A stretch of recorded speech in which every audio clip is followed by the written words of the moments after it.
ಪದ್ಮಪುರಾಣದ ಆದಿಕಾಂಡದ 18ನೇ ಅಧ್ಯಾಯ. ನಾರದನು ಹೇಳಿದನು, ಎಲೆ ಯುಧಿಷ್ಠಿರನೇ, ಆ ಕಾಲ ಮೊದಲುಗೊಂಡು ಬ್ರಹ್ಮಾದಿಗಳು ತಪಪ್ಪರರಾದ ಮುನಿಗಳು ಕಾಮಕ್ರೋಧಾದಿ ಮಾನಸಿಕ ದೋಷಗಳನ್ನು ಬಿಟ್ಟು ನರ್ಮದಾ ನದಿಯನ್ನು ಸೇವಿಸುತ್ತಲಿರುವರು. ಮಹಾಮಹಿಮನಾದ ಶಂಕರನೇ ತನ್ನ ಶೂಲ ಬಿದ್ದ ಜಾಗವನ್ನು ನೋಡಿ ಆ ಭೂತಲವು ಅತಿ ಪುಣ್ಯವಾದುದೆಂದು ಹೇಳಿದನು ಮತ್ತು ಅಲ್ಲಿರುವ ತೀರ್ಥವು ಶೂಲಭೇದವೆಂದು ಪ್ರಸಿದ್ಧಿಗೊಂಡು ಮಹಾಪುಣ್ಯತಮವಾಗಿರುವುದು. ಅಲ್ಲಿ ಸ್ನಾನ ಮಾಡಿ ಈಶ್ವರನನ್ನು ಅರ್ಚಿಸುವವನು ಗೋಸಹಸ್ರದಾನ ಮಾಡಿದ ಫಲವನ್ನು ಹೊಂದುವನು.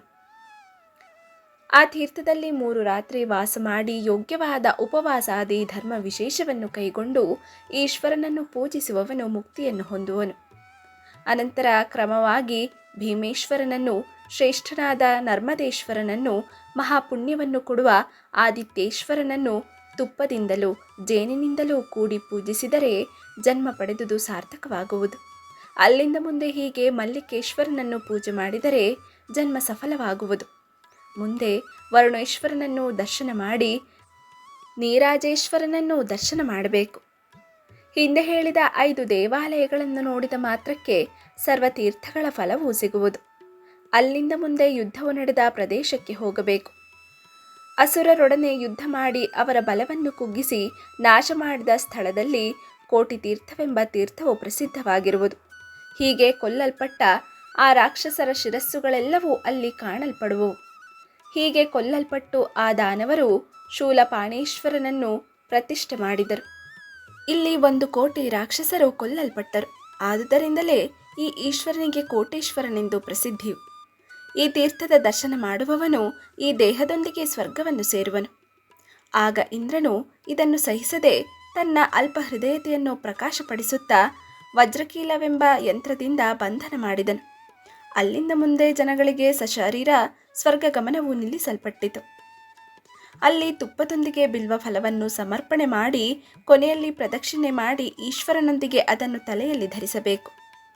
ಎಲೆ ಯುಧಿಷ್ಠಿರನೇ, ಹೀಗೆ ಮಾಡುವವನು ಇಷ್ಟಾರ್ಥಗಳನ್ನೆಲ್ಲ ಹೊಂದಿ ರಾಜನಾಗುವನು. ಮೃತಿಯನ್ನೈದಿದವನು ರುದ್ರ ಸಾಯುಜ್ಯವನ್ನು ಹೊಂದಿ ಪುನರುತ್ಪತ್ತಿಯನ್ನು ಹೊಂದುವುದಿಲ್ಲ. ಹೀಗೆ ಸೇವೆ ಮಾಡುವವನು ಸ್ವರ್ಗದಲ್ಲಿ ರಾಜ್ಯಭಾರವನ್ನು ಮಾಡುವನು.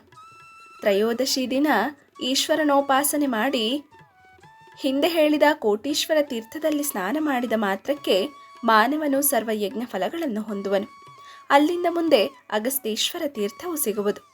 ಮನುಷ್ಯರ ಪಾಪವನ್ನೆಲ್ಲ ನಾಶ ಮಾಡುವುದಕ್ಕಾಗಿಯೇ ಸಿದ್ಧವಾಗಿರುವ ಈ ಅಗಸ್ತ್ಯೇಶ್ವರ ತೀರ್ಥದಲ್ಲಿ ಸ್ನಾನ ಮಾಡಿದರೆ ಮನುಷ್ಯನು ಬ್ರಹ್ಮಹತ್ಯಾ ದೋಷದಿಂದಲೂ ಮುಕ್ತನಾಗುವನು.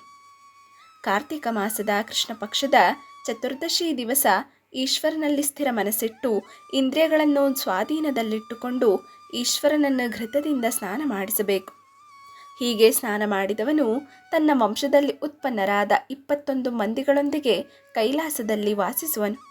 ಮತ್ತು ಈ ದಿವಸ ವಾಹನವನ್ನು, ಪಾದರಕ್ಷೆಗಳನ್ನು, ಛತ್ರಿಯನ್ನು, ತುಪ್ಪವನ್ನು, ಸುವರ್ಣವನ್ನು, ಬ್ರಾಹ್ಮಣರಿಗೆ ಭೋಜನವನ್ನು ಕೊಡುವವನು 1 ಕೋಟಿ ಫಲವನ್ನು ಹೊಂದುವನು. ಎಲೆ ರಾಜಶ್ರೇಷ್ಠನಾದ ಯುಧಿಷ್ಠಿರನೇ, ಅಲ್ಲಿಂದ ಮುಂದೆ ಶ್ರೇಷ್ಠವಾದ ರವಿಸ್ತವವನ್ನು ಹೊಂದಿ ಸ್ನಾನ ಮಾಡುವವನು ರಾಜನಾಗುವನು. ನರ್ಮದಾ ನದಿಯ ದಕ್ಷಿಣ ತೀರ್ಥದಲ್ಲಿ ಶಕ್ರತೀರ್ಥವಿರುವುದು. ಅಲ್ಲಿ 1 ರಾತ್ರಿ ಉಪವಾಸ ಮಾಡಿ ಸ್ನಾನ ಮಾಡಬೇಕು. ನಿಯಮಪೂರ್ವಕವಾಗಿ ಸ್ನಾನ ಮಾಡಿ ಜನಾರ್ದನ ದೇವರನ್ನು ಪೂಜಿಸುವವನು ಗೋಸಹಸ್ರದಾನದ ಫಲಭಾಗಿಯಾಗಿ ವಿಷ್ಣು ಲೋಕವನ್ನು ಹೊಂದುವನು. ಅನಂತರ ಮನುಷ್ಯರ ಸರ್ವ ವಿಧವಾದ ಪಾಪಗಳನ್ನು ಪರಿಹರಿಸುವ ಋಷಿ ತೀರ್ಥದಲ್ಲಿ ಸ್ನಾನ ಮಾಡಿದ ಮಾತ್ರದಿಂದಲೇ ಶಿವಲೋಕದಲ್ಲಿ ಪೂಜಾರ್ಹನಾಗುವನು. ಅಲ್ಲಿಯೇ ಶ್ರೇಷ್ಠವಾದ ನಾರದ ತೀರ್ಥವಿರುವುದು. ಅದರಲ್ಲಿ ಸ್ನಾನ ಮಾಡುವವನು ಸಹಸ್ರ ಗೋದಾನದ ಫಲವನ್ನು ಹೊಂದುವನು. ಅನಂತರ ಬ್ರಹ್ಮನಿಂದ ಪೂರ್ವದಲ್ಲಿ ಸೃಷ್ಟವಾದ ದೇವತೀರ್ಥವನ್ನು ಹೊಂದಿ ಸ್ನಾನ ಮಾಡುವವನು ಬ್ರಹ್ಮಲೋಕದಲ್ಲಿ ಪೂಜಿತನಾಗುವನು. ಮುಂದೆ ಅಮರರಿಂದ ಸ್ಥಾಪಿತವಾದ ಅಮರಕಂಟಕವೆಂಬ ತೀರ್ಥವನ್ನು ಹೊಂದಬೇಕು. ಅಲ್ಲಿ ಸ್ನಾನ ಮಾಡಿದ ಮಾತ್ರದಿಂದ ಸಹಸ್ರ ಗೋದಾನ ಫಲವನ್ನು ಹೊಂದುವನು. ಅಲ್ಲಿಂದ ಮುಂದೆ ಶ್ರೇಷ್ಠವಾದ ವಾಮನೇಶ್ವರ ಕ್ಷೇತ್ರವನ್ನು ಸೇರಬೇಕು. ಅಲ್ಲಿ ವಾಮನೇಶ್ವರನ ದೇವಸ್ಥಾನವನ್ನು ನೋಡಿದ ಮಾತ್ರಕ್ಕೆ ನರನು ಬ್ರಹ್ಮ ಹತ್ಯೆಯಿಂದ ಮುಕ್ತನಾಗುವನು.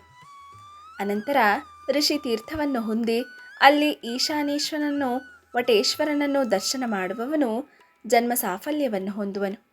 ಅನಂತರ ಭೀಮೇಶ್ವರ ಕ್ಷೇತ್ರವನ್ನು ಹೊಂದಿ ಸ್ನಾನ ಮಾಡಿದ ಮಾತ್ರದಿಂದ ಸರ್ವ ವ್ಯಾಧಿಗಳನ್ನು ನೀಗಿ ಸರ್ವ ದುಃಖಗಳಿಂದಲೂ ಬಿಡುಗಡೆ ಹೊಂದುವನು.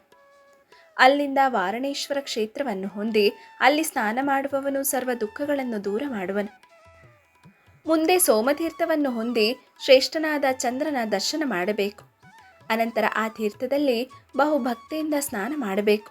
ಹೀಗೆ ಸ್ನಾನ ಮಾಡಿದವನು ಒಡನೆಯೇ ಜಡವಾದ ಈ ಪಾರ್ಥಿವ ದೇಹವನ್ನು ಬಿಟ್ಟು ದಿವ್ಯ ದೇಹವನ್ನು ಹೊಂದಿ 60,000 ವರ್ಷಗಳ ಕಾಲ ಶಿವಲೋಕದಲ್ಲಿ ಶಿವನಂತೆಯೇ ಸುಖಿಯಾಗಿರುವನು.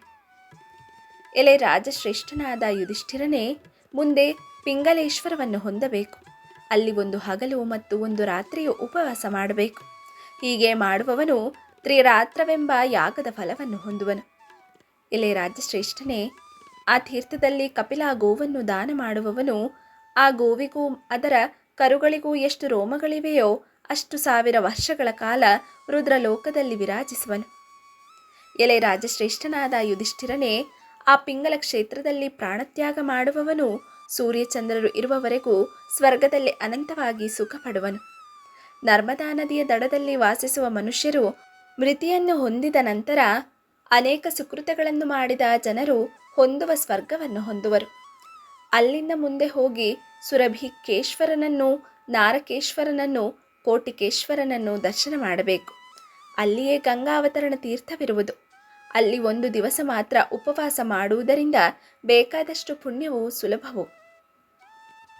ಮುಂದೆ ನಂದಿ ತೀರ್ಥವೆಂಬ ತೀರ್ಥದಲ್ಲಿ ಸ್ನಾನ ಮಾಡಿದವನಿಗೆ ನಂದೀಶನು ತುಷ್ಟನಾಗಿ ಸೋಮಲೋಕವನ್ನು ಕೊಡುವನು.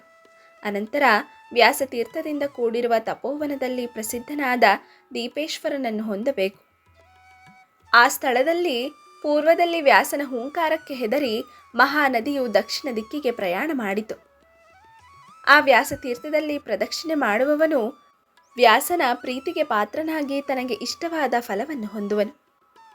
ಏರಂಡ ತೀರ್ಥದಲ್ಲಿ ಪ್ರದಕ್ಷಿಣೆ ಮಾಡುವವನು ಸಪ್ತದ್ವೀಪಗಳಿಂದ ಕೂಡಿದ ಭೂಮಿಯನ್ನೇ ಪ್ರದಕ್ಷಿಣೆ ಮಾಡಿದವನಾಗುವನು. ಅನಂತರ ಸುವರ್ಣ ತಿಲಕ ತೀರ್ಥದಲ್ಲಿ ಸ್ನಾನ ಮಾಡಿ ಸುವರ್ಣವನ್ನು ದಾನ ಮಾಡುವವನು ಸುವರ್ಣ ವಿಮಾನವನ್ನು ಹೊಂದಿ ರುದ್ರಲೋಕದಲ್ಲಿ ಪೂಜ್ಯನಾಗುವನು. ಹೀಗೆ ಬಹುಕಾಲ ರುದ್ರಕಾಲದಲ್ಲಿ ವಾಸಿಸಿ ಕಾಲಕ್ರಮವಾಗಿ ಭೂಮಿಯಲ್ಲಿ ಪರಾಕ್ರಮಶಾಲಿಯಾದ ರಾಜನಾಗುವನು. ಮುಂದೆ ಇಕ್ಷು ನದಿ ಸಂಗಮವನ್ನು ಸೇರಬೇಕು. 3 ಲೋಕಗಳಲ್ಲೂ ಪ್ರಸಿದ್ಧವಾದ ದಿವ್ಯವಾದ ಇಕ್ಷು ನದಿ ಸಂಗಮದಲ್ಲಿ ಯಾವಾಗಲೂ ಈಶ್ವರನು ವಾಸಿಸುವನು. ಅಲ್ಲಿ ಸ್ನಾನ ಮಾಡಿದ ಮನುಷ್ಯನು ಗಣಗಳಿಗೆ ಅಧಿಪತಿಯಾಗುವನು. ಸರ್ವ ಪಾಪಗಳನ್ನು ಪರಿಹರಿಸುವ ಸ್ಕಂದ ತೀರ್ಥವನ್ನು ಹೊಂದಿ ಸ್ನಾನ ಮಾಡಿದ ಮಾತ್ರದಿಂದಲೇ ಹುಟ್ಟಿದ ಮೊದಲುಗೊಂಡು ಮಾಡಿದ ಪಾಪ ಸಮುದಾಯವು ನಷ್ಟವಾಗುವುದು. ಮುಂದೆ ಆರಂಗೀರಸ ತೀರ್ಥದಲ್ಲಿ ಸ್ನಾನ ಮಾಡುವವನು ಶಾಸ್ತ್ರ ಗೋದಾನ ಫಲಕ್ಕೆ ಭಾಗಿಯಾಗಿ ರುದ್ರಲೋಕದಲ್ಲಿ ಪೂಜಾರ್ಹನಾಗುವನು. ಅನಂತರ ಸರ್ವ ಪಾಪಗಳನ್ನು ಪರಿಹರಿಸುವ ಲಾಂಗಲ ತೀರ್ಥವನ್ನು ಹೊಂದಿ ಸ್ನಾನ ಮಾಡುವವನು 7 ಜನ್ಮಗಳಿಂದ ಸಂಪಾದಿಸಿದ ಪಾಪಗಳೆಲ್ಲವನ್ನು ಕಳೆದುಕೊಳ್ಳುವನು. ಈ ವಿಷಯದಲ್ಲಿ ಸ್ವಲ್ಪವೂ ಸಂದೇಹವಿಲ್ಲ. ಸರ್ವಶ್ರೇಷ್ಠವಾದ ಸರ್ವತೀರ್ಥ ರೂಪವಾದ ವಟೇಶ್ವರ ತೀರ್ಥವನ್ನು ಹೊಂದಿ ಸ್ನಾನ ಮಾಡುವವನು ಸಹಸ್ರ ಗೋದಾನದ ಫಲವನ್ನು ಹೊಂದುವನು. ಮುಂದೆ ಸರ್ವ ಪಾಪವನ್ನು ಪರಿಹರಿಸುವ ಸಂಗಮೇಶ್ವರ ತೀರ್ಥವನ್ನು ಹೊಂದಿ ಸ್ನಾನ ಮಾಡುವವನು ಖಂಡಿತವಾಗಿಯೂ ರಾಜ್ಯವನ್ನು ಅನುಭವಿಸುವನು. ಇದರಲ್ಲಿ ಸ್ವಲ್ಪವೂ ಸಂದೇಹವಿಲ್ಲ. ಮುಂದೆ ಭದ್ರತೀರ್ಥದಲ್ಲಿ ಮಾಡಿದ ದಾನವು ತೀರ್ಥದ ಮಹಿಮಾತಿಶಯದಿಂದ ದಾನ ಮಾಡುವವನಿಗೆ 1ಕ್ಕೆ 1 ಕೋಟಿ ಫಲವನ್ನು ಕೊಡುವುದು. ಎಂತಹ ಕಪ್ಪಾದ ಹೆಂಗಸರಾದರೂ ಆ ಭದ್ರತೀರ್ಥದಲ್ಲಿ ಸ್ನಾನ ಮಾಡಿದರೆ ಈಶ್ವರನ ಪತ್ನಿಯಾದ ಪಾರ್ವತಿಗೆ ಸಮಾನಳಾಗುವಳು. ಅನಂತರ ಅಂಗಾರೇಶ್ವರ ಕ್ಷೇತ್ರವನ್ನು ಹೊಂದಿ ಅಲ್ಲಿ ಸ್ನಾನ ಮಾಡುವವನು ರುದ್ರಲೋಕದಲ್ಲಿ ಪೂಜಾರ್ಹನಾಗುವನು. ಮಂಗಳವಾರದಿಂದ ಕೂಡಿದ ಚತುರ್ಥಿ ತಿಥಿಯಲ್ಲಿ ಸ್ನಾನ ಮಾಡುವವನು ನಾರಾಯಣನಿಂದ ಅನುಗೃಹೀತನಾಗಿ ಅವನ ಆಜ್ಞೆಯಂತೆ ಅನಂತಕಾಲ ಸುಖ ಪಡುವನು. ಅಯೋನಿ ಸಂಗಮವೆಂಬ ತೀರ್ಥದಲ್ಲಿ ಸ್ನಾನ ಮಾಡುವವನು ಪುನರ್ಜನ್ಮವನ್ನು ಹೊಂದುವುದಿಲ್ಲ. ಮುಂದೆ ಪಾಂಡವೇಶ್ವರ ಕ್ಷೇತ್ರಕ್ಕೆ ಹೋಗಿ ಸ್ನಾನ ಮಾಡಬೇಕು. ಹೀಗೆ ಅಲ್ಲಿ ಸ್ನಾನ ಮಾಡುವವನು ದೇವಾಸುರರಿಂದಲೂ ಅವಧ್ಯನಾಗಿ ಅನಂತಕಾಲ ಸುಖ ಪಡುವನು. ಮುಂದೆ ವಿಷ್ಣು ಲೋಕವನ್ನು ಹೊಂದಿ ಸಕಲ ಭೋಗಗಳನ್ನು ಅನುಭವಿಸಿ ಅವನು ಭೂಮಿಯಲ್ಲಿ ರಾಜನಾಗಿ ಹುಟ್ಟುವನು. ಮುಂದೆ ಕಂಬೋತಿ ಕ್ಷೇತ್ರದಲ್ಲಿ ಸ್ನಾನ ಮಾಡಬೇಕು.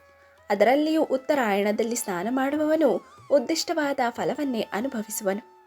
ಅನಂತರ ಚಂದ್ರಭಾಗ ನದಿಯನ್ನು ಹೊಂದಿ ಸ್ನಾನ ಮಾಡುವವನು ಚಂದ್ರಲೋಕದಲ್ಲಿ ಪೂಜಿತನಾಗುವನು.